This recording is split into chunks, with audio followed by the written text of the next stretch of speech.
Hi hello வணக்கம் welcome back to our channel. நம்ம இந்த வீடியோவில் பார்க்க போகிறோம் அப்படின்னு பார்த்தீங்கன்னா போட் மூவி ரிவ்யூ தான் பார்க்க போகிறோம். வாங்க வீடியோக்குள்ளே போகலாம். இந்த மூவி வந்து யார் டேரக்ட் பண்ணியிருக்கா அப்படின்னு பார்த்தீங்கன்னா சிம்பு தேவன் அப்படிங்கிறவர் தான் டேரக்ட் பண்ணியிருக்காரு அப்படின்னு சொல்லி தெரிஞ்சுக்கோங்க. அப்படியே இந்த மூவியோட ஸ்டோரியை லைட்டாக பார்த்துடலாம். மூவியோட ஸ்டோரி என்ன அப்படின்னு பார்த்தீங்கன்னா, நம்மளோட யோகி பாபு அவங்க தான் வந்து மீனவராக வந்து இதில் ப்ளே பண்ணியிருப்பார் மேஜர் ரோலாக. அவருக்கு வந்து அவங்க ஒரு பாட்டியும் ஒரு தம்பியும் ஒரு தங்கச்சியும் இருப்பாங்க.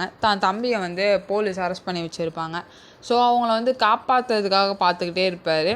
அப்போ தான் வந்து ஜப்பானில் இருந்து வந்து சென்னைக்கு வந்து குண்டு வீசுகிறாங்க மேலே ஃப்ளைட் வச்சு அப்படின்னு சொல்லி தெரிய வரும். நிறையா பிளேசஸில் வந்து சென்னையில் குண்டு விழுந்துச்சு.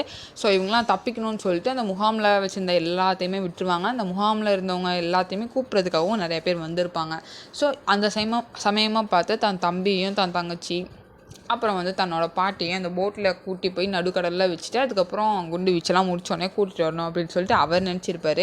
ஆனால் நடந்தது வேறு ஒரு மாதிரி இருக்கும். இவர் அவங்க பாட்டி ஏற்றிட்டு இவர் ஏற்றினதுக்கப்புறம் அந்த முகாமில் வந்து நிறையா பேர் வந்து அந்த போட்டில் வந்து ஏறிடுவாங்க. ஒரு 7 பேர் எக்ஸ்ட்ரா ஏறிடுவாங்க. என்ன பண்ண முடியும் அப்படின்னு சொல்லிட்டு ஒன்றும் பண்ண முடியாமல் ஒரு போட்டை எடுத்துகிட்டு போவார். அதுக்கப்புறம் குண்டு வீசினாங்களா, என்ன ஆச்சு ஏதாச்சு எல்லாத்தையும் நீங்கள் வந்து படத்தை பார்த்து தெரிஞ்சுக்கோங்க. மூவியோட ஃபர்ஸ்ட் ஹாஃப் வந்து ஓரளவுக்கு ஓகே, பட் செகண்ட் ஹாஃப் வந்து ஃபஸ்ட் ஹாஃபை விட ஓரளவுக்கு பெட்டராக இருக்குது அப்படின்னு தான் சொல்லுவேன். ஸோ இது வந்து கொஞ்சம் டிஃப்ரெண்ட்டான மூவி, டிஃப்ரெண்ட்டான தாட் ப்ராசஸில் எடுத்திருக்காங்க. மெயின் கான்செப்ட் என்ன அப்படின்னு பார்த்தீங்கன்னா, அந்த போட்டில் இருக்காங்க பார்த்தீங்களா, அவங்க எல்லாத்துக்குமே ஒவ்வொருத்தவங்களுக்கும் ஒவ்வொரு தாட் ப்ராசஸ் இருக்கும். அவங்க எப்படி சர்வே வராங்க, என்ன நடக்குது எல்லாத்தையும் பாருங்கள். ஓரளவுக்கு ஒரு ஆவரேஜான மூவி அப்படின்னு தான் சொல்லுவேன். ஸோ இதே போல் இன்ட்ரெஸ்டிங் மூவி ரிவ்யூவோட மறுபடியும் எல்லாத்தையும் இன்னொரு ரிவ்யூ சந்திக்கிறேன். Bye bye, thank you.